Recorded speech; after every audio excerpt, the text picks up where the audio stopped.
Então, acho que a maioria sabe, eu tenho estado esse ano fazendo a minha dissertação de mestrado na EST, ali em São Leopoldo. A minha formação é em publicidade, da Unicinos, e lá no TCC já eu comecei a pesquisar a sociedade de consumo contemporânea. E no TCC, como eu ainda não tinha essa liberdade, digamos assim, por estar numa faculdade de comunicação, de tratar dos aspectos teológicos disso, eu tratei o cruzamento com a felicidade, que a gente vai dar umas pinceladas bem de leve aqui. E agora eu tenho dedicado no mestrado também a pensar na sociedade de consumo e como ela afeta, de que forma ela se cruza com a fé cristã, qual é a resposta cristã à sociedade em que a gente vive. E não tem nada fechado aqui. E vocês, como amigos queridos, assim, gostaria muito de ouvi-los também a respeito de caminhos que podem ser seguidos, de outros questionamentos que podem ser explorados. Eu ainda tenho um ano de pesquisa pela frente e tá longe de estar pronta, mas a gente já tem algumas indicações por aí. Mas pensar primeiro que consumo em si é algo próprio da vida humana. A gente não pode dizer, assim, afirmar de uma forma muito fechada que o consumo é algo ruim ou algo que a gente deva evitar em si. Não, o consumo é algo... Nós consumimos comida, a gente consome outros tipos de coisa e tem um aspecto do consumo, que é o aspecto comercial, que é algo completamente legítimo. Eu não venho aqui para nos dizer não vamos mais viver como seres consumistas, porque isso é quase impossível. Impossível, eu diria, porque isso faz parte da nossa natureza. E também que dinheiro em si não é o problema. E talvez o capitalismo seja, a gente pode discutir isso depois, mas o dinheiro é uma invenção tanto, se a gente for pensar. Porque a gente não precisa ter o que você quer para eu poder ter o que você tem, né? Que seria o clássico da troca, né? Eu tenho um saco de maçãs, mas eu não quero as suas batatas. Então eu não vou te dar meu saco de maçãs. Oi. Já tá terminando. Fica à vontade, filho, que bom. Então, o dinheiro em si não é um problema, porque é algo que resolve, na verdade, esse problema. Mas, eu vou deixar a história para os historiadores, mas vou pisar um pouquinho nela. Depois o Arthur pode me corrigir se tiver alguma coisa aí meio distorcida. Mas se a gente for olhar para trás, o comércio bem desenvolvido vai datar lá atrás, quando a Europa civilizada, se a gente pode chamar assim, começou a explorar as chamadas Índias, né? E lá, a partir do século XV, navios traziam principalmente produtos de consumo para as pessoas. E isso causava, de certa forma, um alvoroço na sociedade.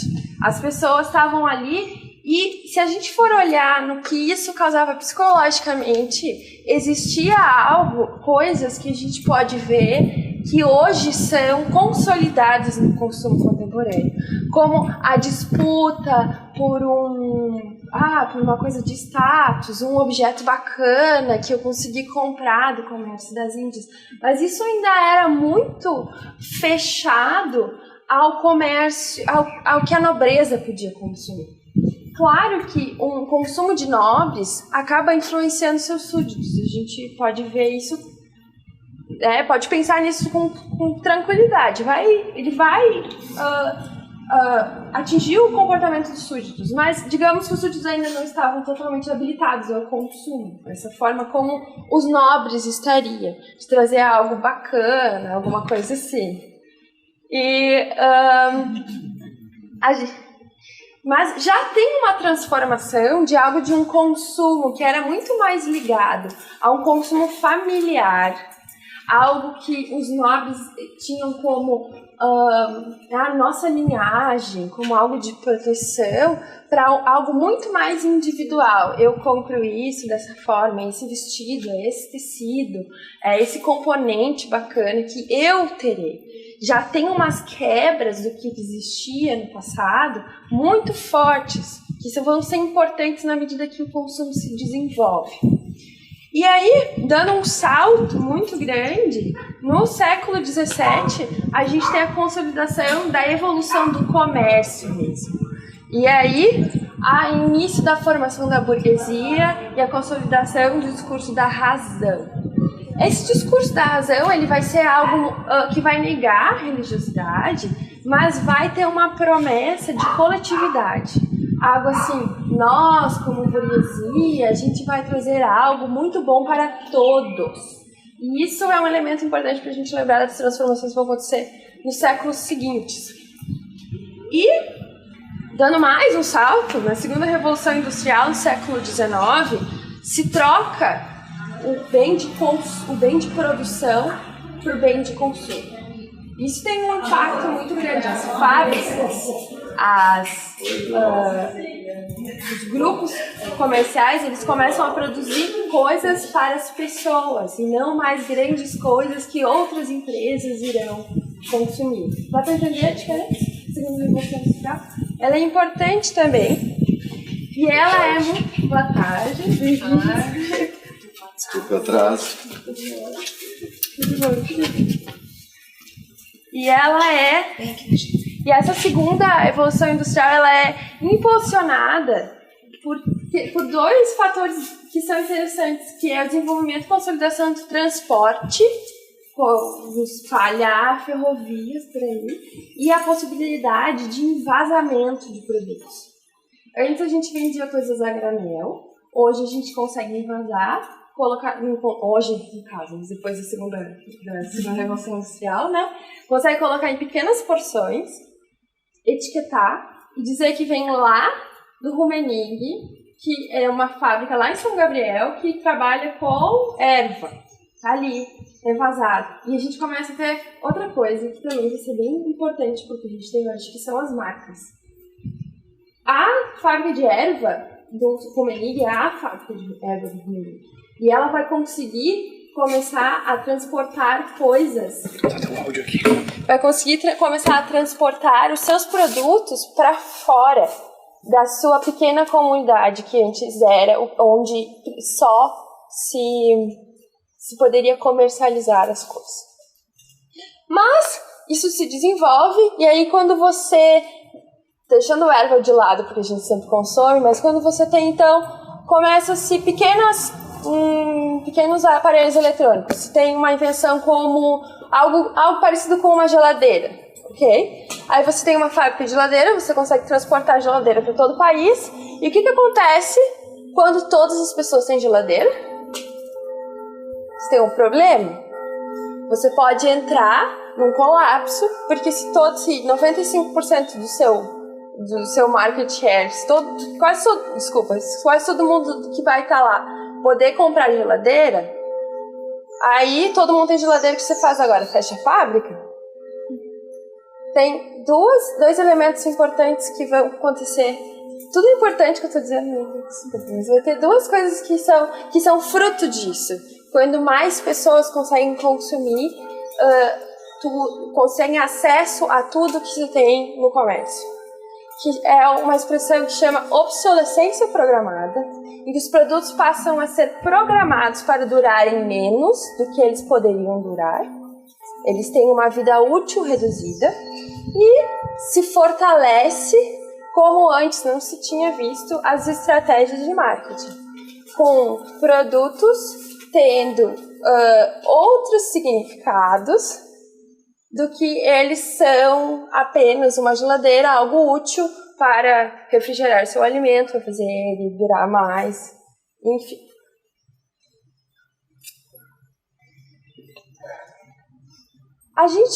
O comércio e as disputas mercadológicas levam para talvez um dos maiores fatos do século XX, que é a Primeira Guerra Mundial. Eu até perguntei pro Josué quando estava fazendo o que foi mesmo que trouxe a Primeira Guerra Mundial. E foi basicamente disputas mercadológicas de divisões coloniais na África, que deixaram algumas potências incontentes e outras muito felizes, e eles se desentenderam e acontece a Primeira Guerra Mundial. E a consequência para a população é um desacreditar profundo no discurso da razão e do bem-estar comum. Tudo o que você me disse durante todas essas décadas de que a nossa razão, que contribuía para o bem comum, nos trouxe a guerra. E o que isso faz? E um pesquisador também do consumo chamado Gonçalves vai falar assim, cai no descrédito esse discurso da razão. E o universal, ele vai se fragmentar em indivíduos e no que é individual. E logo depois da Primeira Guerra Mundial, na década de 1920, se usa pela primeira vez a expressão sociedade do consumo.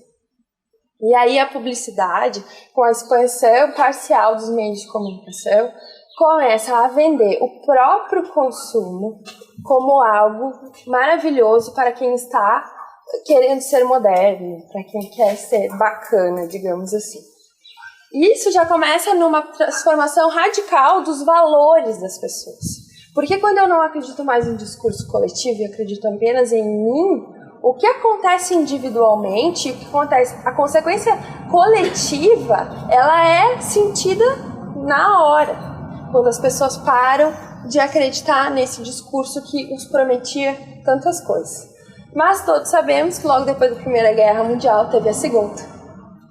E aí, o que aconteceu foi, logo depois dela, então, o que a gente chama de o boom do consumismo e o início do American Way of Life, que já vinha sendo programado lá nas décadas de 20 e nas que antecederam as guerras. E aí a gente viu no consumo e no sucesso, principalmente na sociedade americana, American Way of Life é maneira de viver americana, assim, tradução grossa seria isso, assim, um jeito de viver americano, que seria aquela pessoa dos anos 50 que mora no subúrbio, que trabalha no centro comercial da cidade, que lá no subúrbio tem uma casinha linda com um super pátio, e que tem carro, e que tem geladeira, e que tem essas coisas assim. E o que acontece logo no pós-guerra é um boom do acesso ao consumo. Classes sociais diferentes começam a ter acesso a produtos de consumo que antes eram para as classes maiores, podemos dizer assim, né? E a popularização do consumo destaca algo da diferenciação, da moda, do circular, da valorização do novo. Já que todos têm, eu quero ter o mais novo, o mais moderno, o mais desenvolvido. Essa é a lógica, né? E um foco muito grande em buscar por conforto e por comodidade. Então, os conceitos que o Ocidente todo tinha, como tempo, sociedade, indivíduo, família, Estado, todos eles são alterados cada vez mais e mais profundamente com o passar dos anos, depois dos anos 50. A gente ainda vive a Guerra Fria, então, né, logo depois, e um dos efeitos que contribuem com o consumismo é transformar os meios de comunicação em globais. A gente não tem mais apenas o jornal local, a gente consegue saber o que está acontecendo para fora.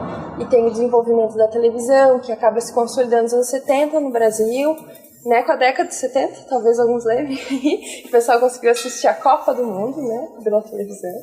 Então, e a gente chega no que um autor que é meu guru, se é que eu posso chamar ele assim. O dia que tu escrever um livro, acho que tu vai ser meu guru, querido.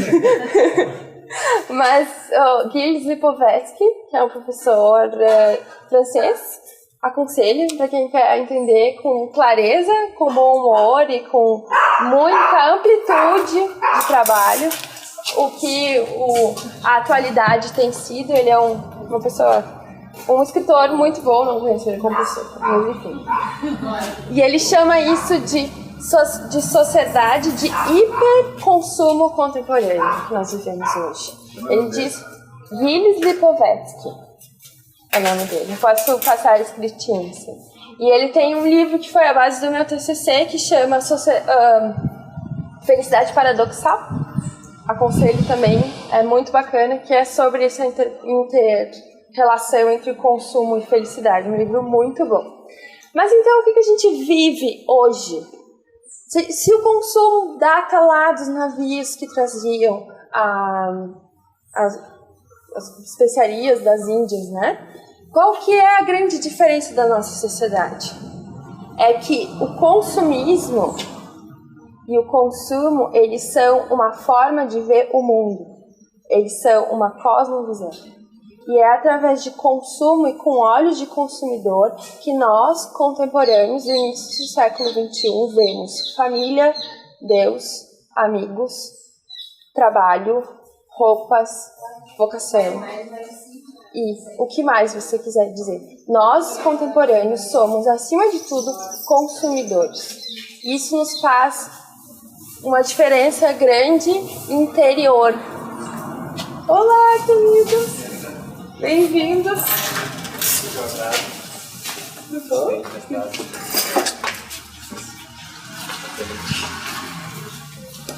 Só para diferenciar, eu queria citar um outro autor que chama Michael Sandel. Ele é professor de Direito, Filosofia do Direito, da Universidade de Harvard, se eu não me engano. E ele tem um livro chamado Justiça, que fez muito sucesso mundialmente.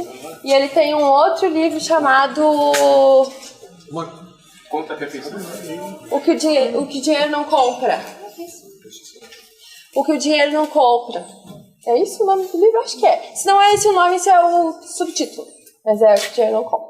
E ele vai fazer uma diferenciação entre a economia de mercado, que é como o mercado vai se organizar, que é uma relação comercial mesmo. Nós temos uma economia de mercado, uns vendem, outros compram, em que a gente deixaria, então, o consumo relacionado na sua área própria, no comércio, né?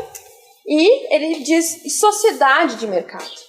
Quando a gente chama a sociedade como sociedade de mercado, uma sociedade consumista, de consumo, a gente está admitindo que essa sociedade tem como o mercado, o comércio, o consumo, os seus próprios valores. Essa é a grande diferença. E o Bauman, outro autor que todo mundo interessado em conhecer a atualidade deve ler, ele vai falar da fluidez, da liquidez. As guerras destruíram aos poucos toda a solidez que se acreditava na ciência. O discurso da religião já tinha sido, né, feito questão que fosse destruído na época áurea do iluminismo. Então tudo que era sólido vai perdendo a sua significação. E a gente vive uma fluidez em que nada é seguro. E o que vira seguro sou eu mesmo. Eu, como pessoa, sou a única segurança que eu mesmo tenho nessa sociedade. E aí, a gente vai para a primeira característica que eu queria destacar, que é o próprio individualismo.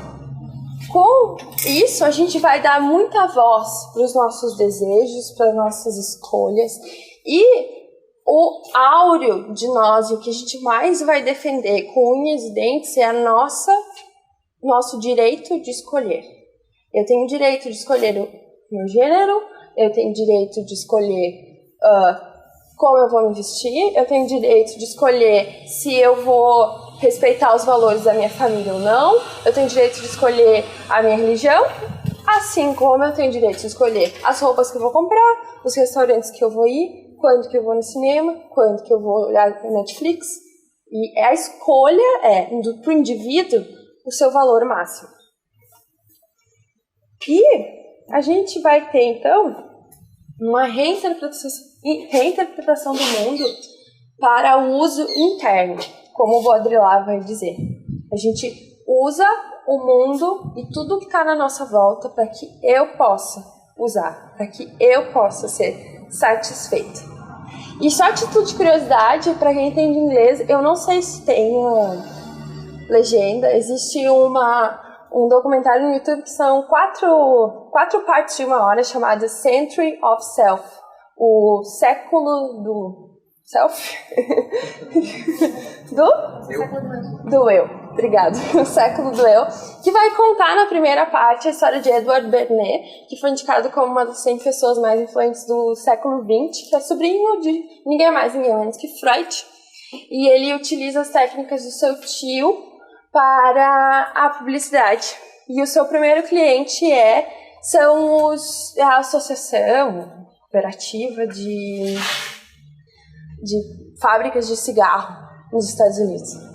Aí ele faz uma... Assistiu? Conhece a história? E aí ele faz no meio de uma... Vocês conhecem aquela parada que tem em Nova York, né? Ainda existe hoje uma parada... Eu acho que é no Thanksgiving, né? Usando Nova York nos Thanksgiving, né? E no meio dessa parada, ele convence um grupo de mulheres a fumar. Numa época em que fumar era uma coisa muito masculina. Era algo assim que era dos homens, era próprio dos homens, as mulheres não eram bem vistas. E aí ele conversa com os psicanalistas, vai trabalhar um pouco com as técnicas do Freud, e ele diz assim, quando elas fumam no meio da parada lá, ele tá por perto e tal, e ele vem com uma frase pronta, ele diz assim, esse foi um ato de liberdade, como algo assim, que trabalhando dentro dos valores das mulheres, elas ali estavam pedindo pela sua liberdade, elas não eram mais, enfim, a gente pode interpretar o que a gente quiser, né? Mas fez com que uma indústria que estava perdendo metade das suas possibilidades de consumo, né, com só os homens fumando, agora tem as mulheres fumando também. E o que acontece aí? É um twist do produto. A gente tem algo que é o cigarro, que tem certos componentes, certas. A gente pode discutir isso também, né? E agora a gente tem algo que significa um ato de liberdade. E a gente pode pensar quantos produtos isso é feito. O que é simplesmente uma calça vira um símbolo de sensualidade quando aparece sei lá, a Angelina Jolie usando ela. Aquela calça é o símbolo de sensualidade, de uma mulher que é bem-sucedida, que adota crianças do mundo inteiro, enfim, que é mulher do Brad Pitt. Sei lá o que mais ela pode nos lembrar. Mas enfim, uma calça ela é muito mais do que uma calça. Ela é tudo aquilo que a gente põe como significância naquele produto. E, voltando então para o individualismo, a gente tem uma era em que o Bauman vai dizer: a liberdade individual reina soberana. É o valor pelo qual todos os outros valores vêm a ser avaliados e a referência pelo qual a sabedoria acerca de todas as normas devem ser medidas. E numa sociedade tão individualista, o que a gente tem então é outro elemento que é o narcisismo. O mito de Narciso é um mito grego de um rapaz muito bonito que todas se apaixonam por ele e uma ninfa se apaixona por ele. E desiludida, ela faz um pedido para uma deusa que ele venha a sofrer tudo o que ela sofreu amando ele sem ser correspondido. Ele era super bonito, mas bem arrogante, assim, ignorava as meninas, não queria saber de ninguém. E a deusa concede esse pedido a ela. E ele então um dia se olha no reflexo de um lago e se apaixona por si mesmo. E toda vez que ele se aproxima, a imagem vai embora.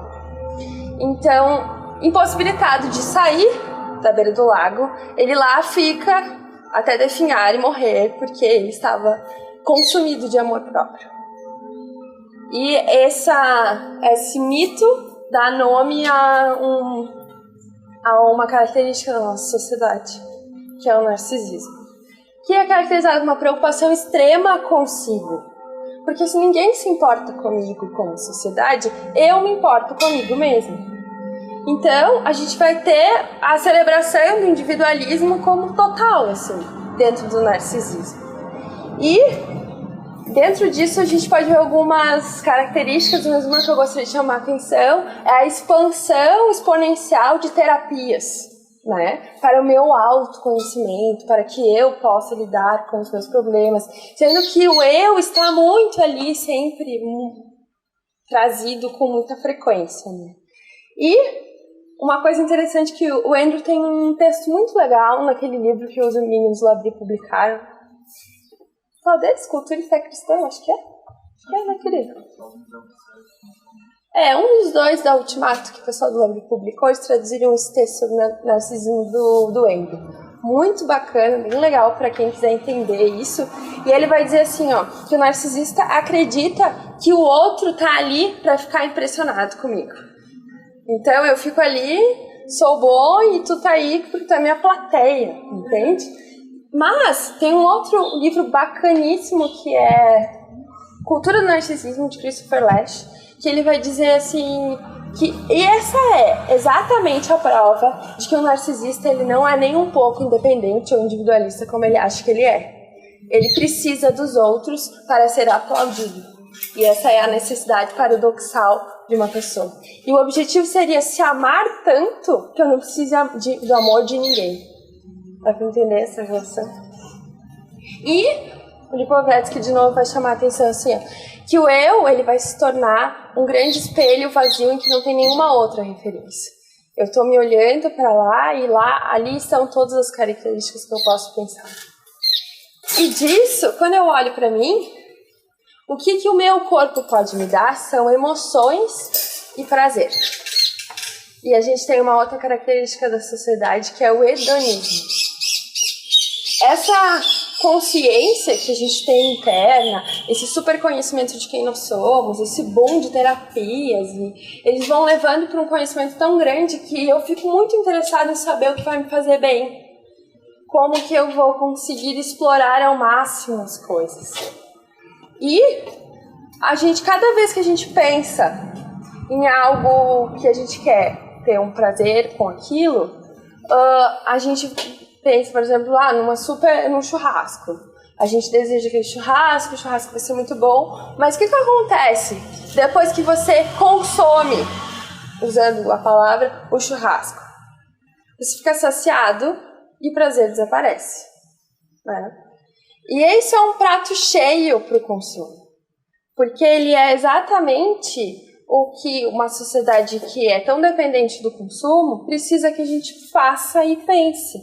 Eu preciso muito de um novo celular, porque o meu celular, apesar de funcionar, ele não me serve mais. Então eu comprei o novo celular e eu usei ele 2 semanas e agora eu já estou acostumada. E ele começa a dar problema, porque tem a obsolescência programada, que é algo antigo, né? E aí eu já não estou mais satisfeita e o prazer que eu possuí foi efêmero e curto. E quando a gente entra nesse ciclo, tem ele aponta para algo de tédio e decepção. Porque a gente precisa de mais e mais coisas que vão nos dando prazer, mais e mais estímulos, e a gente vai cair para o outro lado. Mas eu acho que dá para falar muito sobre tédio, então vou parar por aqui, assim, tem muita coisa para ser dita, né? E mais uma coisa importante do hedonismo é que ele é desprendido da realidade. Quando eu tenho Colin Campbell, que é um pesquisador da Universidade de York, na Inglaterra, que pesquisa as dinâmicas de consumo, ele vai dizer assim, eu projeto aquele prazer naquele novo produto, naquela nova experiência, no pular de bungee jump, por exemplo. E aí eu me organizei, eu fui pra beira da pedra, eu pulei, mas eu passei mal, eu cheguei lá embaixo, eu vomitei. Mas não é isso que eu vou lembrar. Porque a minha sensação de prazer e a minha vontade de ter o prazer é distorcida. E aí eu tiro uma foto, ou sei lá quem tira uma foto minha, e eu compartilho nas redes sociais, porque aquela é a lembrança que eu quero ter. O meu encontro pode ter sido péssimo, a pizza pode ter sido ruim, mas a foto está lá. Porque o meu hedonismo é desprendido da realidade. Vocês entendem isso? Às vezes a gente desprende, a gente projeta e desprende do que realmente foi. Não foi tão bom. Nesse sentido, eu gostaria de indicar uma palestra também para quem atende inglês, que é Entertainment and the Loss of Imagination, que está lá no banco de palestras do Labri, de um francês chamado Nick Farrelly, que é sobre tédio, decepção, consumo, que é bacana também não vou poder trabalhar muito, mas é bem legal. E aí, voltando à nossa rainha, talvez, da nossa sociedade, a querida e afamada publicidade. A gente, então, vive nesse cenário em que as pessoas estão nesse contexto, pensando como seres individualistas, narcisistas e hedonistas, e existem milhares de opções. O que a publicidade faz é o que o mestre lá, o Edouard Bernet, ensinou. A gente não apresenta mais o produto como um produto. Isso não é um copo para você colocar água, ou cerveja, ou vinho. Isso aqui é um símbolo de sofisticação, porque esse copo é feito em gramado. Nossa, então ele é um copo muito melhor do que os outros copos que são feitos, porque tem a sofisticação de gramado. Vocês entendem? É toda essa nova significação dos produtos. Mas a gente tem que lembrar que a nossa sociedade, como consumista, em termos no interior dela, não só os produtos têm isso, as experiências têm isso, os relacionamentos têm isso, têm outras significações. E os desdobramentos todos da nossa vida, eles não são o que eles são simplesmente. A gente ressignifica eles por coisas que vão nos dar mais prazer e que vão nos agradar melhor a partir dos nossos próprios critérios. O Gugu me mandou um áudio, eu podia passar o áudio para vocês e daí a gente cancelava a palestra essa semana. E ele citou a propaganda da Vivo, que tá aí. Quer cantar pra nós? Que ele citou, que canta, é uma paródia de uma musiquinha pop, que é bem bacaninha, assim, e daí eles cantam, criaram um mundo novo, pega bem, eu crio, não sei o que, pega bem, eu faço, pega bem, eu vivo.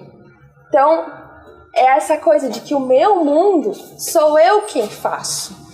Claro, eles estão vendendo tecnologia para você se organizar, a gente pode pensar nisso no sentido cru, a gente pode, mas está sendo vendido algo em que você, como centro do seu mundo, pode fazer o que você bem quiser. Dá para entender isso? E que o grande objetivo da publicidade é criar esse valor. É que você olhe para esse copo que vai ter uma marca específica e que você saiba que isso aqui é sofisticação pura. E isso é um símbolo de sofisticação. Cheers!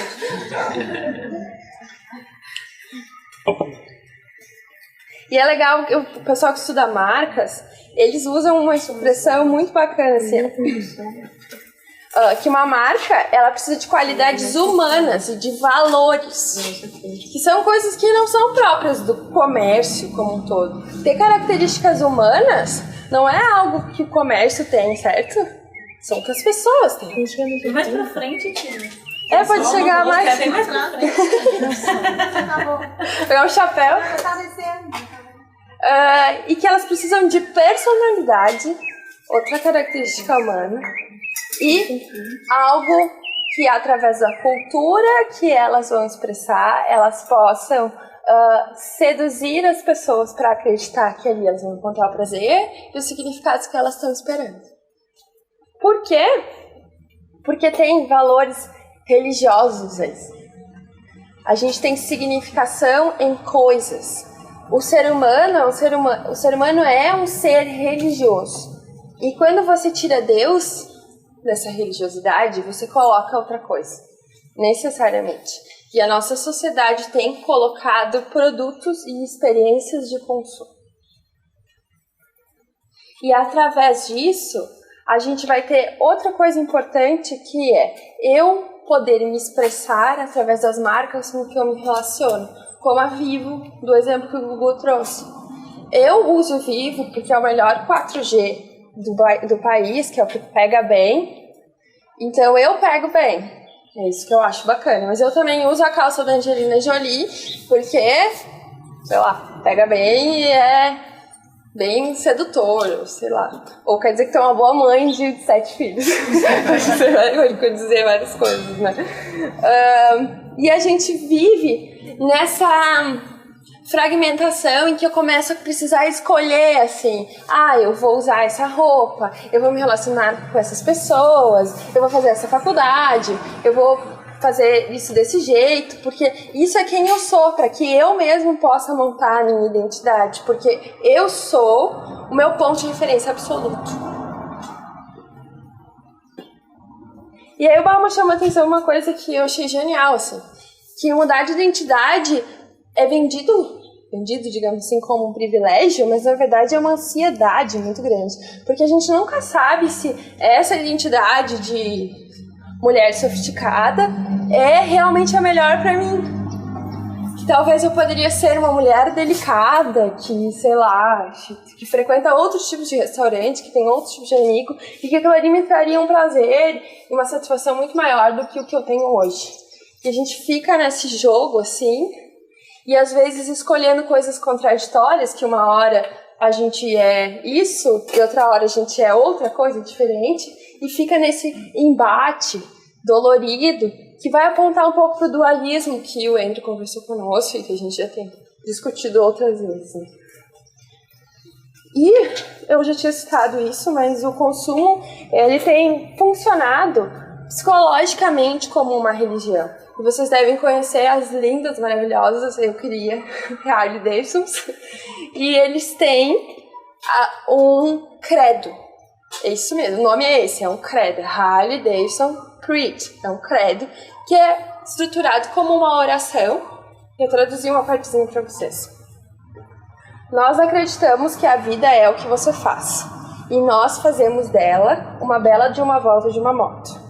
Nós acreditamos que a máquina na qual você senta diz para o mundo exatamente os ideais pelo que você luta.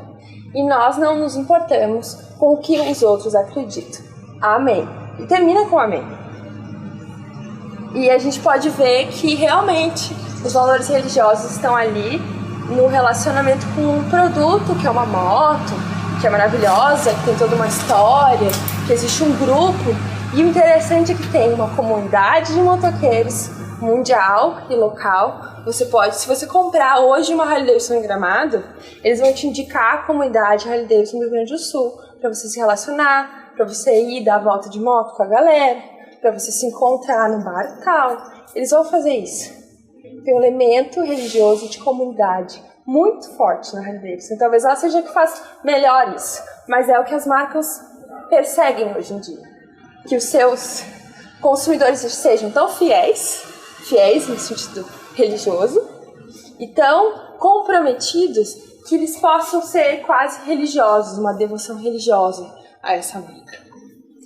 Mas produtos não respondem a isso. Relacionamentos consumistas em que eu distorço o que acontece não responde a essas minhas necessidades como pessoa. E o que eles acabam acarretando são em frustrações, em dores, em mais necessidade de consumir, muitas vezes, ou às vezes um aconsumismo, se pode chamar assim, né? Uma negação do consumo, uma negação de tudo que acontece. Eu vou pro meio do mato, vou plantar meu tomate e tchau para vocês. Acontece tanto uma com outra coisa, claro, em situações extremas, né?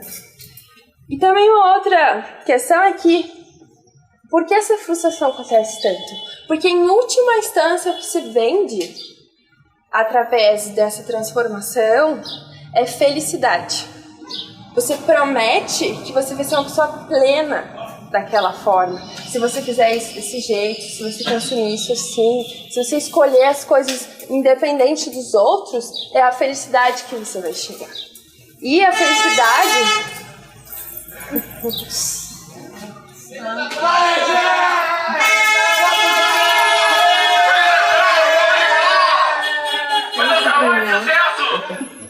Pra Jéssica aí, tudo de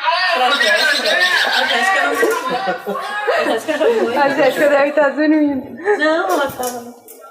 E a felicidade, então, ela vai ser a referência total, e o elemento religioso ali, de novo, é que ela é o correspondente à salvação. Se você está feliz, satisfeito e pleno, você está salvo. E talvez o grande problema de uma sociedade que vive dentro desses valores é acreditar que ela está disponível, que você só precisa escolher certo. Se você escolher o seu companheiro certo, a felicidade vai estar ali. Se você escolher aonde você vai morar de maneira certa, é ali que vai estar a felicidade. Se você escolher a sua profissão de maneira certa, ali vai estar a felicidade. A felicidade está disponível se você busca da maneira correta, se você vai na loja certa, se você usa a marca correta. E eu me pergunto assim, isso também é outro assunto, mas talvez para levantar a questão, é que qual é o lugar da tristeza e da insatisfação na nossa sociedade? Somos ou não somos, às vezes, doentes, não querendo ficar doentes, não querendo ficar infelizes. A gente dá pouco espaço para infelicidade, para dor. E o Josué falou uma coisa que eu acho interessante, que a tristeza e a lamentação, elas são combustíveis para criar, para imaginar, para compor. Que muitos bons poetas escreveram na dor da decepção, da desilusão amorosa, na dor da perda de um amado, na dor de algo muito grande. E a gente não dá espaço, a gente não aprende na nossa sociedade a lidar com a dor, a lidar com a insatisfação. E também a nossa sociedade, o que o cristianismo diz é que a gente vive um realismo esperançoso, que vai ver as coisas que são passíveis de dor. Alguém que a gente ama morrer não é algo que a gente deve dizer, não, eu não vou ficar triste com isso. É algo passível de dor, tem espaço para isso na experiência humana. Mas a gente sabe para onde a nossa vida aponta e para onde a gente vai direcionar essa dor e esse lamento. Mas isso também é um outro tópico, né? Não vamos entrar muito aí. E o que a gente tem, então, retomando, pessoal, a gente tem uma sociedade que vai estar muito individualizada, em que cada indivíduo quer o seu lugar e o seu espaço, montar da sua forma e do seu jeito as coisas. E a gente vive uma coisa artificial, muitas vezes, em que há pouco espaço para a gente se relacionar de formas legítimas com as coisas, porque elas acabam sendo consumistas e nós acabamos sendo consumidores disso e não realmente aqueles que vivem essa experiência. E aí, para não deixá-los tristes, eu vou trazer um pouquinho do que tenho pensado a respeito da resposta cristã para essa situação que a gente pôde dar uma olhada, né, um pouquinho. A lógica, então, desse consumismo individualista na nossa sociedade é uma distorção da realidade que Deus criou. E eu acho que a gente pode concordar com isso. E resulta numa incapacidade total, assim, da gente distinguir o que é sujeito, o que é fora de sujeito, o que me serve, o que não é realmente, o que eu estou botando em lugares diferentes, porque está tudo fora do lugar. E algo que funciona em dinâmicas religiosas, a gente só pode responder com dinâmicas religiosas. Só pode lutar contra com algo tão poderoso, profundo como Cristo. E entender que a dignidade humana não está no que a gente vai consumir ou da forma como a gente vai se apresentar. Ela está em Deus, no fato de sermos criados à imagem e semelhança dele. E essa é a identidade em que a gente pode confiar. Porque ela não está em mim, ela não está em você e na forma como você me vê, ou como eu gostaria que você me visse. Ela está no Pai que me criou e me conhece, que sabe tudo de mim.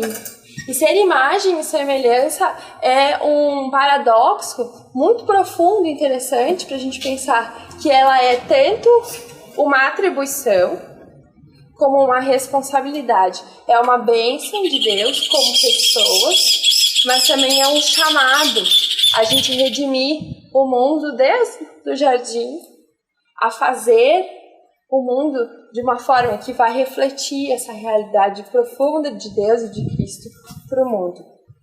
E aí essa condição de criatura, que é a imagem e semelhança, nos liberta das ansiedades consumistas, de eu conseguir escolher as coisas certas, de eu conseguir me vestir conforme a moda, enfim, de coisas que podem nos oprimir. E, de novo, gente, nenhuma dessas coisas elas são ruins em si. Fábricas de calças e nem de copos não são ruins em si. Elas são coisas importantes e necessárias. O essencial é a gente se perguntar onde é que nós estamos colocando essas coisas, como cristãos e como sociedade, né? E aí, nessa condição de criatura, a gente está livre para se relacionar com Deus. E a partir disso, dessa reintegração, a gente está livre para se relacionar com os outros, para se relacionar conosco mesmo, para se conhecer profundamente. E isso é interessante, né? No momento em que a gente para de ficar tão preocupado conosco e vai olhar o Criador, a revelação a partir do que nós somos, do que Ele quer de nós, para que toda a nossa vocação e nossa habilidade aponta, vai aparecendo. Quando a gente deixa de ser tão individualista, narcisista, hedonista, a gente passa a ter todas aquelas respostas que a gente vinha buscando com a outra relação. Então, tem um outro elemento importante que foi citado ali na Harley Davidson, que é a comunidade. Ninguém resiste, digamos assim.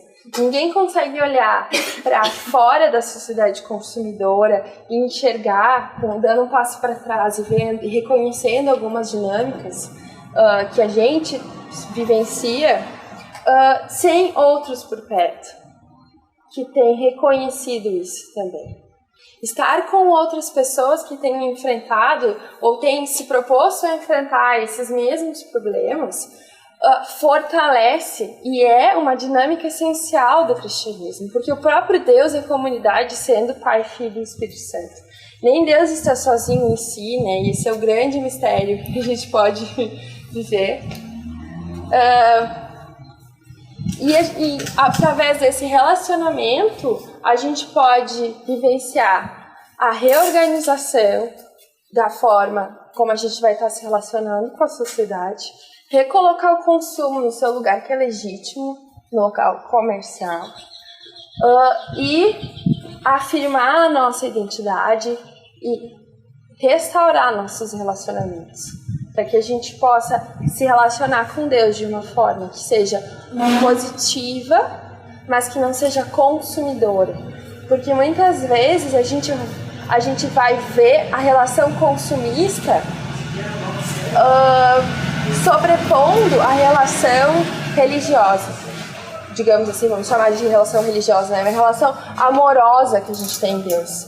Como a gente vai ver na disseminação de algumas igrejas que a gente tem. Eu ordeno que o Senhor me dê prosperidade financeira. Eu ordeno que essa doença saia do meu corpo. E a soberania de Deus, ela não é ordenada. A gente pede, a gente tem o direito de pedir, mas a gente aguarda a resposta de Deus. O que Ele tem pensado para nós, certo? E a gente tem, nesse relacionamento que primeiro é um relacionamento de criatura-criador, a gente consegue reorganizar todo o resto da nossa vida. Eu fico pensando, o que vai ser dos nossos filhos e netos numa sociedade que tem acelerado as relações consumidoras? Tem, é verdade. E eu não tenho uma resposta para isso. Eu fico me perguntando, ok, nós estamos aqui pensando, mas e o resto do mundo? E a mídia, que tem uma força gigante? E eu sei que a palestra soa muito negativa, mas não é o sentido assim, que eu gostaria de dar. Eu sou uma apaixonada pela publicidade, tanto que eu fiz 4 anos de graduação. Mas, e como nós vamos redimir isso?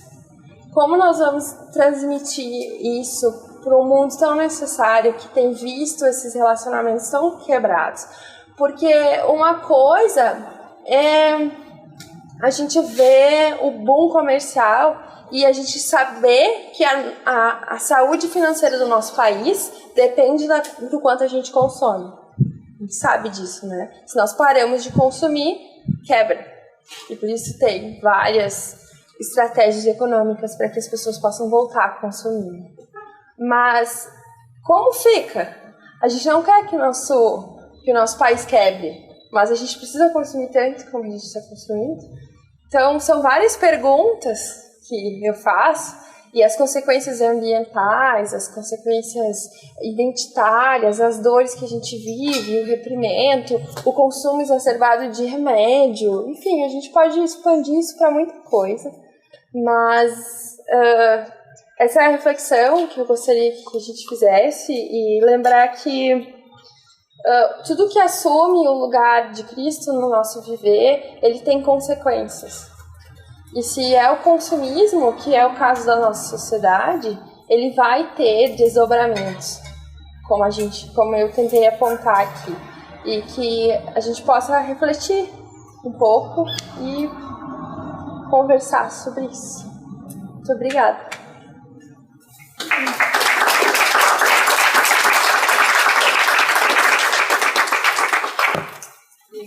Quando a gente falou no final, a gente tá aqui, tem isso também, está e o resto do mundo e tal. E ano passado eu fui na palestra do Rico Betts também. E aí ele é muito interessante, porque ele vai construindo um raciocínio, assim, vai construindo, até chegar nessa questão do vazio que é preenchido pelo consumismo, né? E aí tu fica tipo, não, dá mais um pouquinho, sabe? Mais um pouquinho, tipo, o quê? Tipo, parece que a gente tá tão na cara, assim, tipo, mas esse vazio é Deus, sabe? E parece que ele vai, tipo, ele vai evoluir, vai chegar nisso, assim, mas ele não vai, sabe? Aí tu fica, tipo, como um bom francês, ele não vai chegar. A gente vai ser cara que chegou até esse ponto, sabe? Tipo, vai mais um pouquinho, assim, é engraçado, assim, foi meio, tava quase com vontade, assim, sabe? É engraçado que a gente desculpa, Fernando. A gente tá, o nosso modo de vida é tão, cada um constrói o seu, que até um bom argumento precisa terminar com uma pergunta. Se ele termina fechando a resposta, não, vazio que todo mundo está sentindo é por Deus, as pessoas se fecham, não, quem tem que dizer isso sou eu mesmo. Então se ele termina na interrogação, ainda é mais interessante, porque isso suscita nas pessoas a capacidade de elas construírem por si que é de Deus que tem vazio. Eu gostei muito da palestra e enquanto estava falando, eu em determinado momento de alguns exemplos que me lembraram do TCC que eu fiz comunicação digital. E a gente, bem na época que eu estava fazendo TCC, foi quando o Facebook lançou aquela nova interface, em forma de linha do tempo, e o discurso do Facebook, ele se enunciava numa forma tipo, conte a sua história, sabe? Conte a história da sua vida e tal. A gente resolveu analisar, vamos ver, o que o Facebook se propõe a fazer? Uma plataforma para fazer o quê? Aí a gente tentou, como contar a sua história, dar uma ideia de narrativa, a gente precisou pensar, que tipo de narrativa seria essa? Uma narrativa autobiográfica, faz sentido? Conta a sua história. A gente começou a traçar alguns paralelos com o gênero autobiográfico e o Facebook. Com a metodologia que a gente usou, a gente começou a analisar as ferramentas. Como é que o usuário, vários perfis do usuário, poderiam manipular as informações como elas apareciam. É um fenômeno que os caras chamam de live streaming, sabe? É um fluxo constante de informação que o pessoal publica, geralmente em redes sociais, em meios digitais, que o Facebook acaba se tornando uma plataforma para isso. E as ferramentas, a maneira como elas são organizadas e as possibilidades que o Facebook dá para tu organizar a informação e apresentar elas, foi levando a gente a concluir que ele é uma plataforma, da maneira como ele se apresenta, de construção de identidade. Ou seja, você constrói a sua identidade através dele, você consegue esconder o que você quiser, dar destaque para o que você quiser dar, associar várias coisas contigo mesmo. E em determinado momento do trabalho a gente fez uma narrativa sobre um certo tipo de usuário do Facebook, que é quase aquela que deu sobre o cara do Bungee Jump. O cara fez o Bungee Jump, achou horrível, mas ele publica como se fosse algo legal, porque ele quer associar aquela ideia que ele tinha do Bungee Jump com a personalidade dele, tanto quanto o cara que usa uma camisa de igreja quer associar certa ideia de sofisticação com a imagem que ele tem. E aí no final do trabalho, uma das conclusões gerais, depois de passar por todo esse tipo de análise, a gente conclui algo do tipo assim, as pessoas querem contar as coisas que elas fazem, mas a maneira como elas resolvem contar as coisas e que elas esperam contar influencia a maneira como elas vivem. Sim. Então acontece certa linha de mão dupla. Uhum. Eu vou fazer hoje pra colocar no Instagram. E aí, não sei, foi só uma análise. E aí no final a gente dá uma pincelada nesse tipo de conclusão que também tem sobre o vazio, sobre as pessoas tentando lidar com essa falta de sentido. Mas eu vi paralelos, eu acho que o Facebook realmente é uma plataforma de apresentar esse tipo de coisa que analisou. Me manda o TCC. Eu queria ler. E eu concordo plenamente, eu acho que isso. E essa possibilidade de editoração da vida, ela desconecta muito mais da realidade, né? A gente acha um saco quando as pessoas colocam que estão doentes, né? Fazem um check-in no hospital, estou aqui com a minha mãe, que veio fazer sei lá o quê. A gente acha... Mas pelo menos é um pouco mais sincero do que os bobo alegre que estão sempre parceiro, né? A gente pode questionar, marca fazer check-in no hospital. Mas tem um elemento de realidade, assim. Aquelas carinhas que agora tem, né, pra se marcar, está se sentindo doente, daí bota uma foto na cama, enfim. É tudo uma busca por atenção, né? É. Ser assim, deixa aqui no hospital, meu Deus, o que está acontecendo contigo? Né? Eu tô mal. Então a busca por atenção. Com certeza. Agora, Lili, tem uma questão bem importante em relação à não frustração, né? Esconder as frustrações. A gente que trabalha em escola, a gente sabe assim que os pais fazem de tudo para que os filhos não sofram frustrações. Sim. Essa semana eu vi uma professora comentando que é bem assim, ó, que a criança vai tropeçar e a mãe já bota o colchão debaixo. Sim. Né? Agora, se preocupar realmente em deixar se machucar porque não cuidou onde pisou, não acontece. É isso, né, Tina, que também vi na escola. Então existe assim uma preocupação em proteger, em fazer com que as pessoas não tenham frustração, não tenham tristeza. Onde é o lugar da tristeza? Onde é o lugar daquilo que muitas vezes provoca as melhores reações. Tu falaste em autores, a gente pode falar nos salmistas, né? Maravilhosos, assim, em momentos de muita dor, muito sofrimento, Jó e muitos outros na Bíblia, né? Então a gente vê isso nos nossos dias. E assim, ó, sem sofrimento, sem dor, não tem crescimento. Não tem vida, não dá para ultrapassar. Aí depois são todos uns frustrados, né? Que os pais brigam, conforme a história do Josué essa semana também, né, Josué? E o culpado que a aluna roda é o professor. A escola, né? Não é a criança e muito menos a família ou o jovem. Tem uma coisa que o pessoal fala bastante, né? Que a geração dos nossos avós criava os filhos para que eles fossem pessoas do bem, né? Ou coisas parecidas. E nossas gerações criam os filhos para que eles sejam felizes. Né? Isso, que eles se deem bem, para que é diferente de ser do bem, né? Bem diferente. E é uma relação. Até o Jim tem uma palestra bem bacana, que tem vários elementos que eu falei aqui, que também é sobre consumo. E ele fala disso, assim, que próprios filhos podem ser consumidos. Que aí ele fala assim, você já ouviu celebridade que diz, eu comecei tudo na vida, eu tenho minha mansão em Miami, eu estou em 3 filmes por ano e tal, e agora está na hora de eu ter filhos. Isso é uma relação consumista com filhos, né? Eu quero ter filhos para que eu possa estar, sei lá, completo. Eu não, né? E tantas outras coisas que a gente pode usar como exemplo, assim. Mas a ideia a gente tem os filhos para que eles sejam felizes, né? Aí a relação é... O que você faz para que alguém seja feliz? Põe o colchão na frente, né? E não deixa machucar o joelho quando cai, né? E aí não se sente responsável porque... A gente estava falando sobre adoção esses tempos com o Léo e a Ira, né, falando sobre adoção tardia, né, e como que se no Brasil existe uma fila para adoção, famílias que querem adotar crianças, e aí tem alguns estudos que dizem, né, que que 85% das famílias que querem adotar uma criança só aceitam crianças menores de 2 anos. E mais de 90% das crianças que estão na adoção têm mais de 2 anos. Né? Então a gente estava comentando assim, a ideia é, eu quero ter um filho, não é eu quero dar um lar para aquele que não tem, eu quero ser a família daquela criança, né? Não, eu quero ter um filho, ele precisa ter menos de 2 anos. E precisa ser menina, precisa ter olho assim, cabelo assim.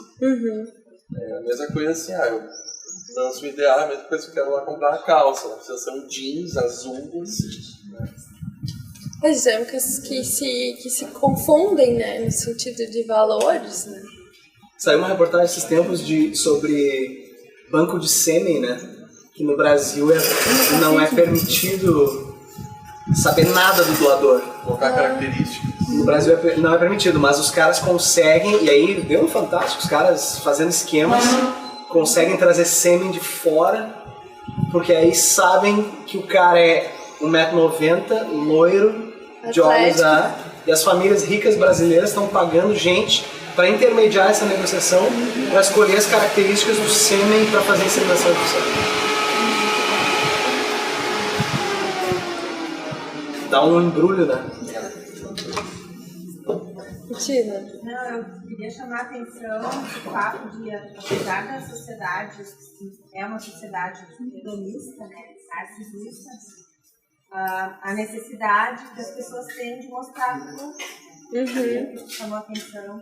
E a gente pensa que as pessoas vivem para si mesmas, mas elas têm as coisas para mostrar para os outros, porque não tem graça nenhuma de ter um casarão, ter uma roupa assim, se os outros não enxergam isso. Então, é uma contradição, né? Só que os outros, de novo, são usuários disso, né? É também uma relação de uso, né? Me reafirmar, né? Me afirmar, me acabar. Parece até condenável quando alguns poucos resolvem engolir o orgulho e reconhecer que precisam de outras pessoas, né? Porque eu sinto muito assim esse discurso de quando alguém resolve dizer, sei lá, que eu me sentindo sozinho, queria, usando o exemplo, queria um namorado, uma namorada, daí eu escuto muito as pessoas no discurso de não, mas imagina, tu vai te prender, é só tu aprender a sei ficar lá, sozinho. os papos bem adolescentes, assim, só que não, pessoas de 20 e poucos anos falando, ai, vai pra festa, vamos sair amanhã, então eu escuto muito isso, assim, tipo, no meio universitário, né, e são adultos, não adolescentes. E parece que é uma condenação a quando alguém reconhece que precisa de outras pessoas, né? Daí os outros tentam convencer que tu não precisa, tu precisa só de prazer, sei lá. Até às vezes coisas, sugestões muito banais, né? Ai, come um pó de sorvete que tá resolvido. Vai olhar um filme, sabe? Vai viajar, tu tá precisando. É doido isso. E aproveitando o gancho no final, que falou sobre realismo esperançoso, de que nós, como cristãos, a gente crê que isso é um aspecto decaído que nós construímos e que isso precisa ser redimido. E não sabe bem como, assim, tem uma meio a la Lipovetsky, assim, que a gente espera o peixe e não, eu amo publicidade, mas não sei como é que a gente vai fazer isso. A gente também não sabe. Bom, a gente acredita como cristãos, nós cremos que a nossa identidade está em Deus, como você falou, né? É Ele que nos confere identidade, não somos nós que construímos. E eu estava pensando que esse modo de vida de consumo, o papel cidadão consumidor, personalidade consumista, ela tem muita relação com construção de identidade. Eu compro a calça da Angelina Jolie porque eu quero parecer assim. Então a minha identidade vai sendo construída conforme eu vou consumindo. E isso é muito enfadonho, isso é muito pesado. A gente não tem competência para construir nossa personalidade. A gente não tem a capacidade de dar a identidade para nós mesmos. A nossa identidade vem de Deus. Então, quando a gente assume o papel de construir a nossa própria identidade, a gente assume o papel de Deus. E a gente não consegue, a gente cansa. E então, eu estava pensando sobre isso. é de que esse rumo que a sociedade está tomando, embora talvez esteja parecendo cada vez mais envolvido, mais envolvente, está fadado ao insucesso, porque isso é a mentira. A gente não vai aguentar. A sociedade não vai conseguir construir sua própria identidade através do consumo. Então, uma hora a sociedade vai guinar. Eu não sei bem quando, mas eu percebo o sinal disso quando eu ouço falar. Agora eu fico uma hora tentando pensar em que cidade que foi que eu ouvi falar sobre isso. Mas tem uma cidade que surgiu uma rede de supermercados nova em que as pessoas cansaram de chegar na frente da prateleira e escolher se o creme dental vai ser com 50% de flúor, 30% antibacteriano, ou mais clareador ou menos clareador, ou para sensibilidade. Tem 14 marcas de pasta de dente, cada uma com 15 tipos diferentes. Tu fica meia hora parado na frente da prateleira escolhendo que pasta de dente vai querer. As pessoas cansaram tanto disso que uma rede de supermercados nova que está bombando, a plataforma dela nós só temos um tipo de pasta de dente. Vem e compra que tem. Só tem um tipo de melão, só tem um tipo de leite. Tu vai lá e vou comprar leite, pasta de dente, melão e vai pra casa. É francesa, a granel, é tudo com sem marca. Então, aos poucos a gente está percebendo que essa construção de identidade pelo consumo não tem como dar certo, a gente não consegue. Então isso cansa e a tendência é mudar o mundo. E uma outra dinâmica relacionada a isso também estava pensando aqui, é a perda da experiência da gratidão. Na medida em que a gente vai se autoconstruindo, assim, tudo depende de nós, gira em torno de nós mesmos, a gente vai, eu mereço, né? Trabalhei tanto, não tenho aquela grana, né? Eu mereço dar aquele restaurante, assim, sabe? Claro, quando a gente pensa nessa lógica, né? Não é que a gente não possa apreciar também, a gente está no lugar das coisas, assim, mas quando a gente começa a pensar assim, a gente começa a pensar que também aquilo é fruto do nosso próprio esforço, então não tem muito espaço para gratidão. Então, deixando de exercitar a gratidão, eu acho que isso é talvez a maior distorção da realidade. A gente deixa de reconhecer que a realidade existe para além de nós mesmos, que há um Criador que nos deu a dádiva da vida, que as coisas chegam até nós por uma infinidade de processos que vão além de nós mesmos. Então, eu acho que talvez um antídoto contra o consumismo, o consumo no lugar certo, é ser graça.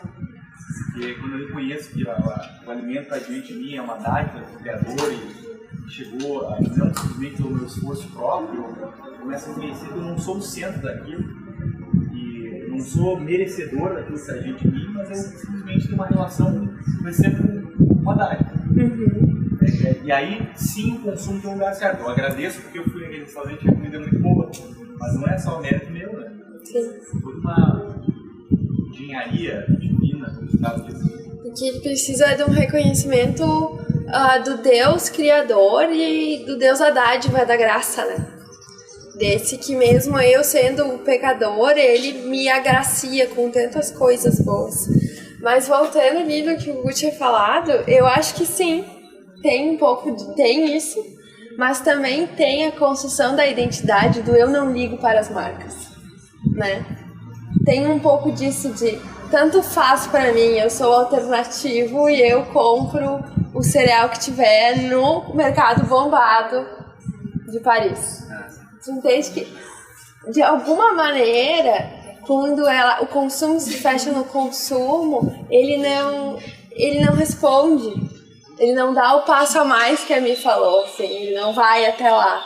Ele dá uma solução paliativa pra coisa, mas ele não resolve, porque continua sendo agora uma coisa bacaninha, uma coisa bacana. Oi? Tem muito oportunismo também. Também tem um mercado que pesquisa atrás, que vai ver, né? E é super design lá, é bem bonitinho.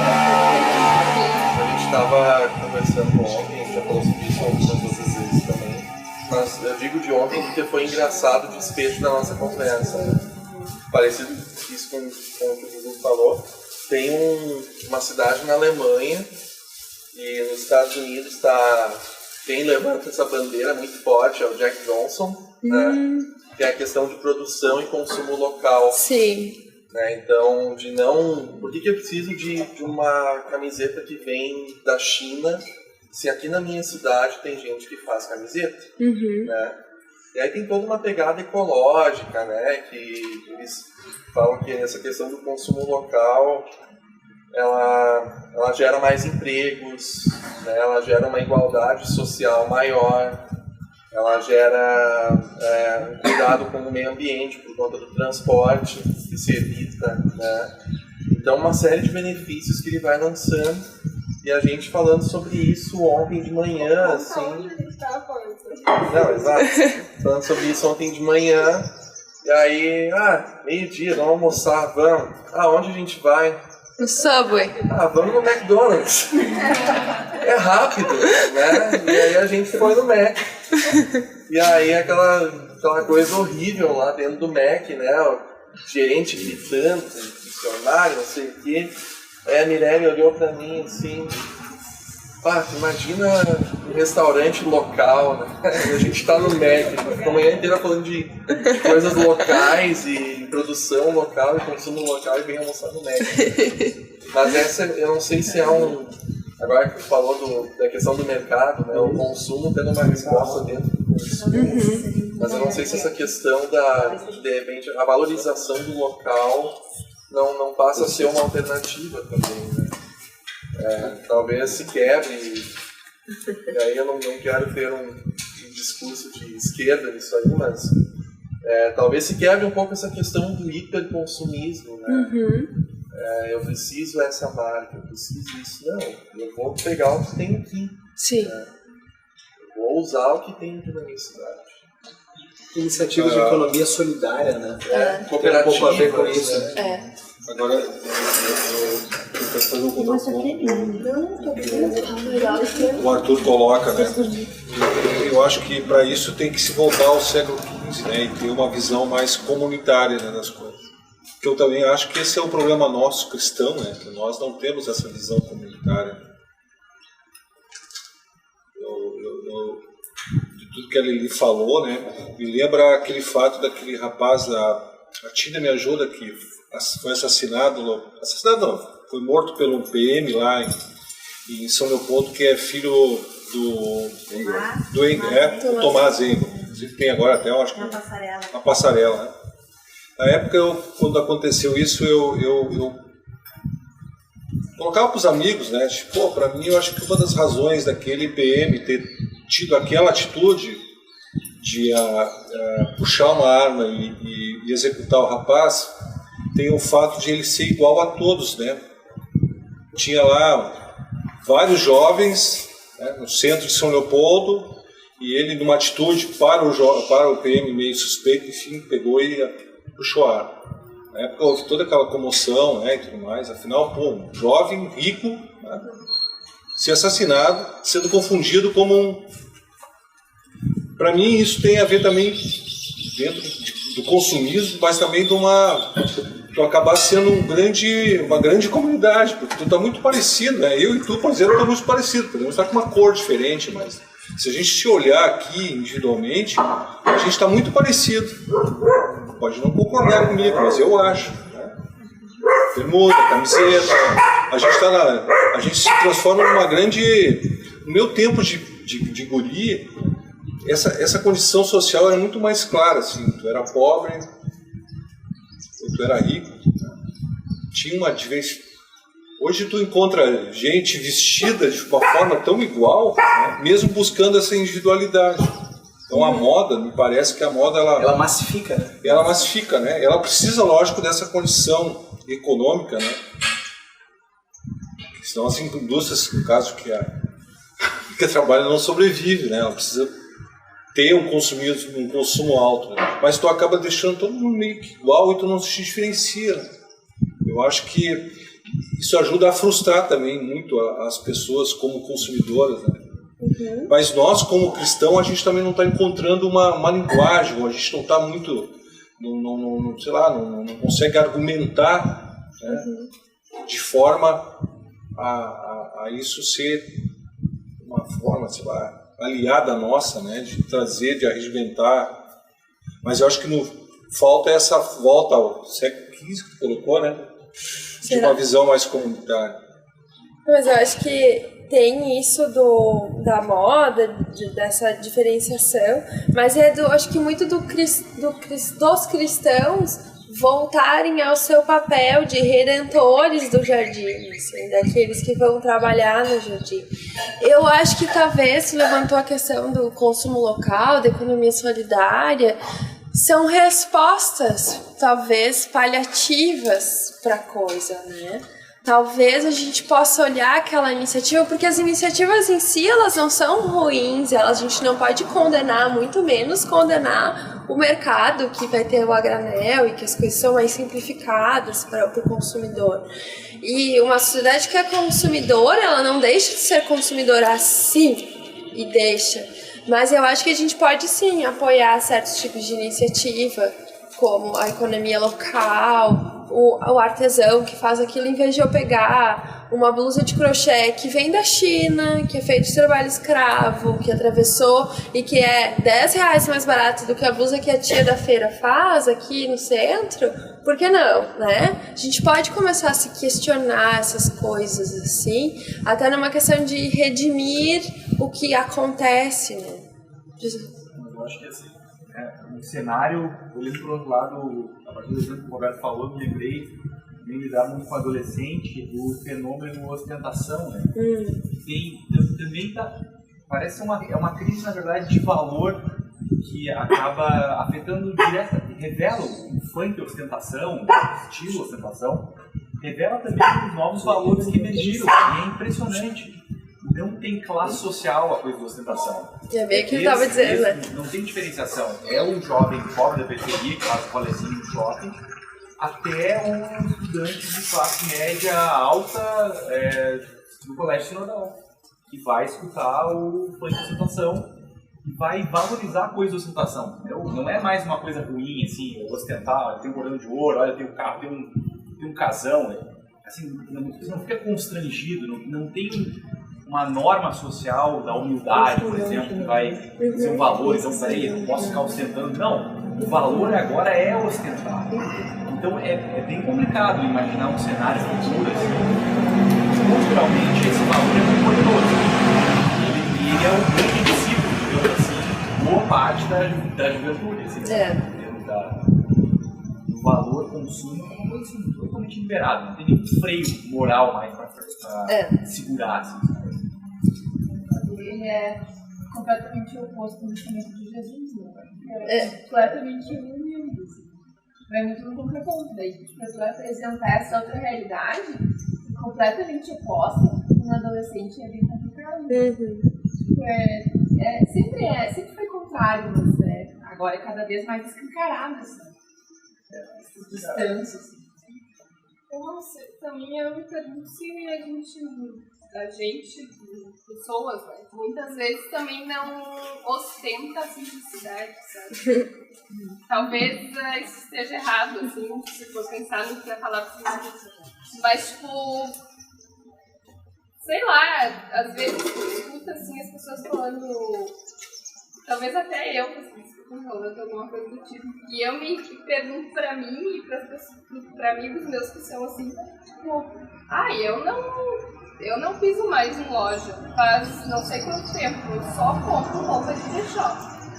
E às vezes é um orgulho, assim, sabe? E daí, tipo, será que eu também não tô ostentando isso, né?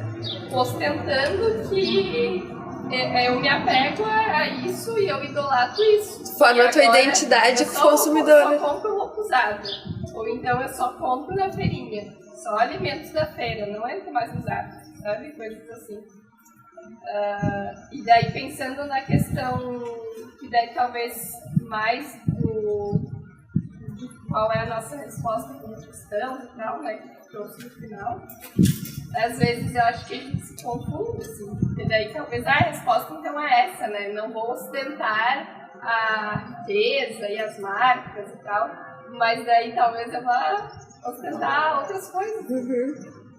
Que uma vez, eu não sei mais se eu ouvi ou se eu vi faz anos, mas eu lembro de que alguém assim falando que às vezes tu querer doar demais, falando de roupas, né? Também pode ser, tu pode estar pecando, não pelo ato de doar em si, mas porque às vezes tu tá tão ficcionado em querer te desapegar, que tu às vezes começa a idolatrar isso, né? Idolatrar que tu quer estar o tempo inteiro dando tuas roupas pra alguém.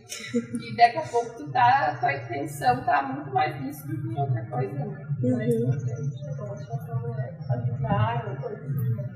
Então ter a tua satisfação. Ainda é uma melhor opção do que a outra. Comprar no Bershore ainda é uma melhor opção do que ficar comprando loja. Não, eu acredito que sim. Eu sou a favor dos Bershore. Só que eu penso que às vezes a gente acha que a gente está sendo mais, tipo, eu sou mais moral do que a pessoa aqui, sabe? Eu sou mais ética do que a pessoa aqui. Será? Mas aí, acho que aí entra eu concordo, eu entendi o que dizer, chamou atenção para o fato. Qualquer coisa pode ser transformada numa fonte de separação. Qualquer coisa é uma fonte. Pode ser qualquer coisa. Claro, essa é uma observação fundamental. Agora, por isso que Jesus falou que não cobiçarás, que é o mais difícil. Não é questão de uma coisa, é a tua mente, a tua motivação, uma coisa interior. O cristianismo tem uma coisa que não é exterior, é interna também, né? Mas, agora, a observação, digamos, que eu fiz também é quanto a um sistema moral, agora independente de ser cristão ou não, tem um valor que as pessoas sabem, não, olha, ficar demonstrando ou tirar a inveja do outro é uma coisa errada. Isso já não, parece que não existe mais, né? Essa referência, ela é desfeita, assim, né? E quando tem isso, bom, isso é bem problemático. E aí, em termos sociais, é pior que se ostente a mercadoria, coisa, o cordão de ouro, do que se ostente o fato de ser simples. É claro que no coração, o pecado talvez vai ser a mesma coisa. Sim, mas agora, pensando em sociedade. Me parece, não sei, a consequência social talvez seja mais devastadora. Assim. Não sei, não tem muito a ver também com o período no Brasil e uma coisa muito brasileira. É por isso que os Estados Unidos também seja muito cultural isso. Mas eu vejo isso muito característico no Brasil, assim, no período do vídeo. O que é a ostentação? A ostentação, é isso, né? Essa questão, essa cultura. Essa ideia da ostentação também não foi importada? Foi, pelo rap americano. Americana, né? Agora chegou, né? Agora é uma Europa. Tem impressão que sim. Agora a fala dela é muito interessante, porque como tu falaste, a ideia do consumo é que ela é uma cosmovisão mesmo. Então, quando a gente está discutindo uma cosmovisão, não adianta a gente fazer meras mudanças superficiais, porque se você mantém a mesma cosmovisão, aquela prática vai se acomodar aquele paradigma, aquela cosmovisão. Então, a gente tem uma sociedade de consumo, agora a gente vai trabalhar dessa forma, mas se você mantiver a mesma cosmovisão da relação de consumo, daqui a pouco você está com as mesmas estruturas e preso naquela mesma realidade.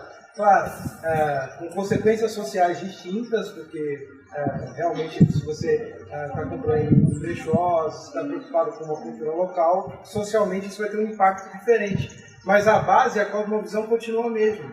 Então daqui a pouco as pessoas vão se cansar disso também e aí vão procurar uma outra coisa. Então a questão das nossas discussões sobre paradigmas é que quando a gente não muda os paradigmas, quando o cristianismo ele não faz sentido para o mundo e só ficam os paradigmas seculares, o mundo fica assim, em ciclos, mudando superficialmente, mas ele sempre vai encontrando vazio e aí ele faz outra mudança superficial e assim os tempos vão passando. E aí que é a nossa importância nesse debate público, assim, mais secular, nós mostrarmos um sentido da vida diferente de um sentido da vida que realmente só se dá em Deus. Porque aí você consegue, de fato, quebrar esse ciclo e mudar a cosmovisão. Só muda uma cosmovisão apresentando uma outra, né? Que é o que eu quis dizer com uma visão que é religiosa, ela só vai ser respondida com o religioso, né? Uma técnica de guerrilha do ISIS que existiu em Paris hoje não é combatida com uma técnica de guerra, na minha opinião. Lá. Porque eles não estão agindo como guerra, eles estão agindo como guerrilha. Eles estão lá nas esquinas, eles não estão atirando bomba de cima para baixo. São duas técnicas diferentes que não se combatem. E é mais ou menos isso, é uma visão completa, exatamente como o Daniel colocou. Se a gente tem uma cosmovisão de cristianismo, que as coisas são reorganizadas, a gente consegue redimir o que está existindo, o que a gente consegue ver e a forma como essas coisas são relacionadas. Agora, se a gente só troca os elementos, é exatamente isso que a gente faz, a gente só troca os elementos, porque a nossa cosmovisão vai continuar sendo consumidora e aí não. Acho que entender também o que é a cosmovisão, né? Assim, que acho que é recente em termos de cosmovisão, assim, né? Se falava antes, eu sei lá, acho que é uma década, visão de mundo, e a cosmovisão chegou, né? E aí parece que todo mundo está começando a usar. Entender qual é a cosmovisão, tanto cristã, qual que é a minha e qual que é a secular. Porque eu estava falando da questão da razão, quando chegou, a cosmovisão secular foi abertamente implantada, né? Você lê os textos de Kant, assim, tipo, ele fala abertamente, assim, bom, a religião tem de acabar agora, porque agora a razão, não sei o quê, vamos mudar a cosmovisão, vamos mudar esta visão, né? Então foi abertamente, né, mudado. Então acho que é interessante, também estava pensando na questão do quanto também a gente se contamina com isso, a igreja, né? Não só as igrejas triunfalistas e as igrejas, né, milagreiras e tal, assim, mas também na questão, por exemplo, no Facebook a gente não pode mostrar frustração, não pode mostrar nosso lado, porque está construindo uma identidade perfeita, não sei o quê. E a gente, como cristão, às vezes, sem entender essa questão de conflito de cosmovisão, a gente faz isso na leitura da Bíblia, por exemplo. Então, não vou ler Lamentações porque, mas é muito sofrimento. Não sei o quê, sabe? Eu vou ler as partes mais para me encorajar, porque as partes mais sofridas. Ou se não, não lê como, acho que talvez seja a minha vida, assim, que vai acontecer comigo, assim, esquece tome a sua cruz, né? Diariamente, assim. Então, por exemplo, tudo bem, Isaías chorava, Isaías sofria, Isaías não sei o quê, mas não, eu não, sabe, assim, e acaba a gente talvez resolvendo essa história do brechó, as histórias superficiais, mas aí, acho que sem essa compreensão da cosmovisão, eu não estou vendo a minha própria contaminação de cosmovisão, né? E aí a gente fala, mas eu não tô na igreja triunfalista, né? Aí tem a leitura da Bíblia, aí tem assim, você vai conversar com o irmão, aí tem um negócio assim, você não tá muito bem, aí vai falar, mas não pode, por quê? Porque tem que ostentar o agir, a bênção de Deus na sua vida, né? Então mesmo que você não ordene alguma coisa, se você mostra um sofrimento, uma dificuldade, você não tá sendo fiel a Deus, né? Assim, tipo, você não vai usar a ostentação porque não pode, mas vai ter essa atitude contaminada, assim. Então, acho que é um exame constante e eu acho que também uma intenção de buscar compreender, né? E é difícil enxergar na gente mesmo, assim, é doloroso, né? Difícil a gente ver, nossa, olha quanto que eu tô contaminado por isso, assim, e intencionalmente, assim, né? Mudar e colocar em oração, assim, e ser aberto, né, pra conversar e pra fazer isso. E eu acho que também é um pouco improvável que a gente não se contamine. Sim. Né? Como seres que não estão isolados numa comunidade cristã perfeita, né? Mas é aquele negócio, assim, né? Tipo, então eu vou abusar da graça, sabe? Sim. É aquela... Então, não chafurdar na lâmpada, assim, né? Tipo, porque eu acho que é fácil, assim, mudar o foco, né? Sim. Tipo, de ficar nesse jogo de tabuleiro superficial e talvez deixar passar as coisas mais profundas, assim. O que realmente eu tô fazendo? Sim. Sabe? Será que realmente é só a questão do consumismo, né? Sim. Externo e tal? Quanto eu também vou, né? Foi realmente por ser uma cosmovisão é que ela vai se ramificar para a vida toda. E por isso que a gente precisa estar atento a ela, porque ela não é somente a relação comercial que eu tenho com as coisas, né? É as outras relações que eu, como essa cosmovisão, posso ter. Se a minha cosmovisão é consumista, porque eu posso ser a pessoa mais controlada em relação às minhas compras e ser super consciente, ou sei lá, só comprar dos orgânicos. Tantas opções que existem, né? Mas eu posso ter relações consumistas com a minha família, Eu posso, porque é uma cosmovisão com os meus amigos, com a minha igreja, com Deus, com a Bíblia, como tu colocaste. E fragmentar, aqui pode, aqui não pode. No trabalho pode, né? Porque é o padrão, mas na igreja não pode. Não, mas acho que você falou da relação consumista com pessoas, né? Eu não me lembro quem é que foi que falou isso, mas eu lembro que alguém falou. Mas que mesmo em grupos como esse, né? Aquela coisa assim, a relação consumista com pessoas, no sentido de eu preciso falar com fulano, eu preciso falar com ciclano, porque essas são as pessoas que me interessam. Para aquilo que eu tenho em mente. Sim. E aí tu acabas deixando pessoas de lado que não têm a visão de amor de Jesus pelas pessoas, né, de se relacionar com as pessoas de uma maneira verdadeira. Eu estou falando contigo, mas eu estou com o ouvido interno que a Gil está falando, porque pode me interessar. Tudo networking. Então, e uma falsidade, né? E algo evangelístico também, né? O consumir a presa para ser evangelizado. Já vi tanto isso. Eu vi pessoas falando, tipo, eu não sei porque eu tô naquele trabalho, mas eu sei que o Senhor quer que eu leve as pessoas pra Cristo. É consumista, stalker dos outros assim, aí da verdade eu preguei, e aí, né, dá um medo. A pessoa não é uma pessoa, né? Um alvo evangelístico. Um alvo de consumo evangelístico. É um produto evangelístico. Tá, esse foi. Tá, vai pro próximo. Pesquisa de mercado.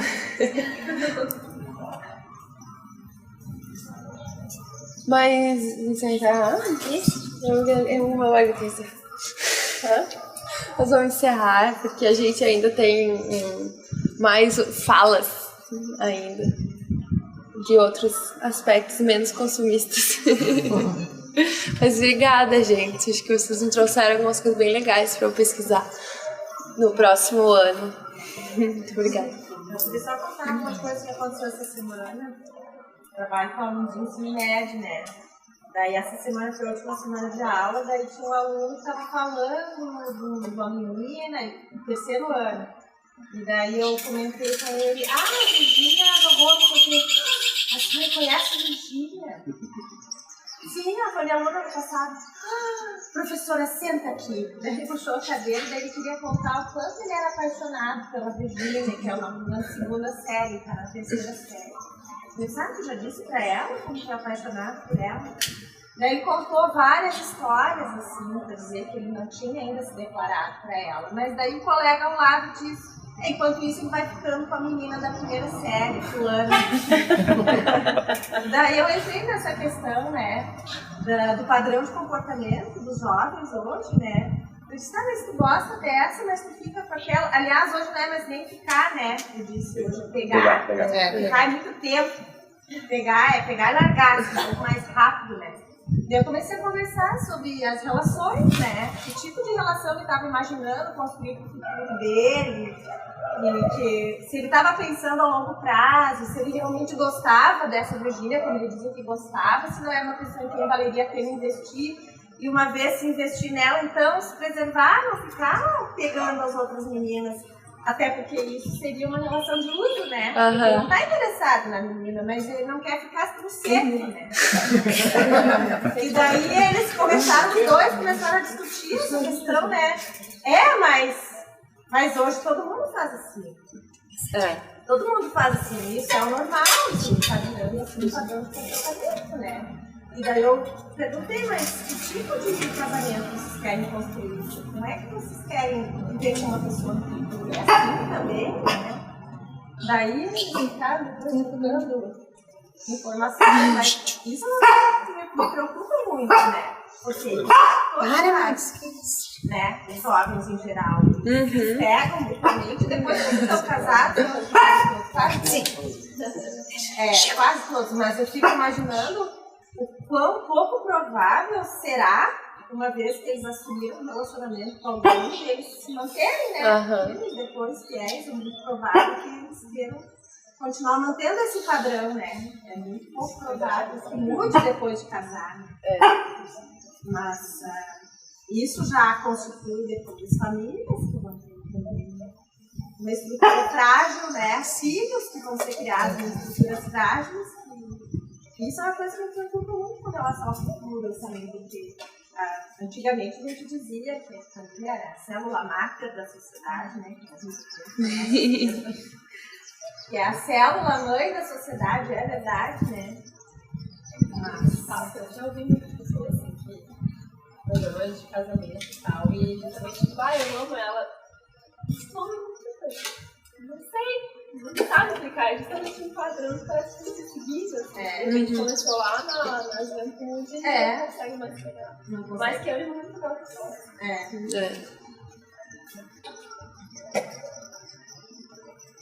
Bom. Muito bom. Uma relação consumidora do prazer que alguém pode me dar, porque se eu não posso ainda comprar a Virgínia, eu pego a Aninha do primeiro ano. Vou usando a outra fulaninha. Mas ela gosta, então ela também está fazendo essa relação. Claro. É uma relação, uma compra mútua ali. Os dois estão de acordo. Estão se usando.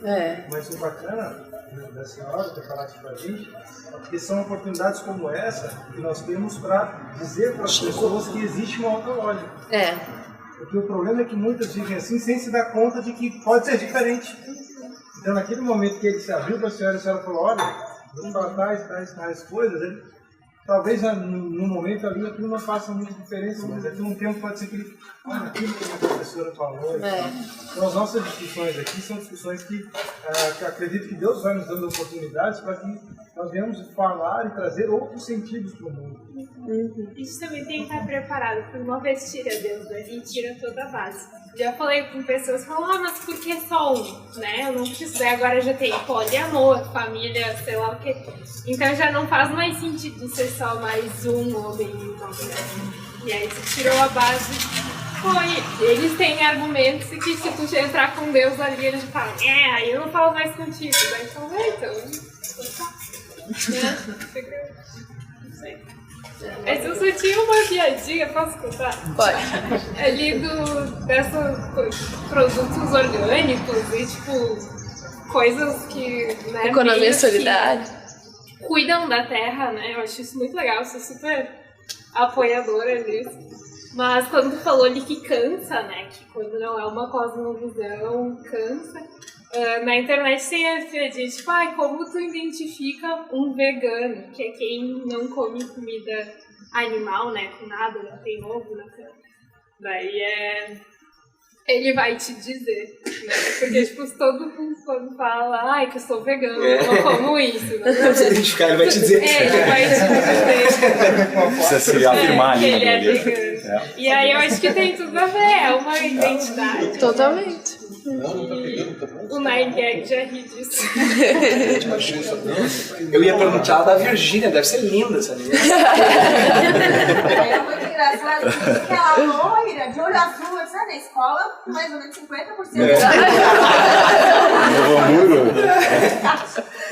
Toda a escola se encaixa nesse padrão. Pra não descobrir mesmo. Ela deve ter outra coisa.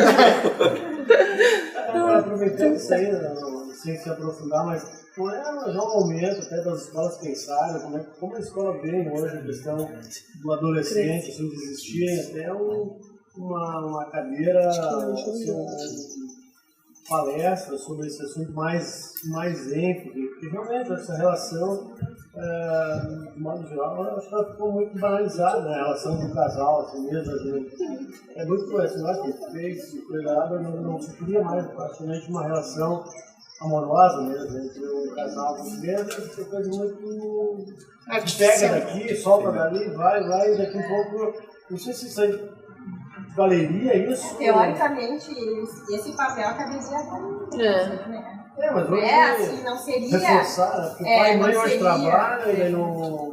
Mas como as famílias não estão cumprindo com o papel, daí... Fazer palestrantes,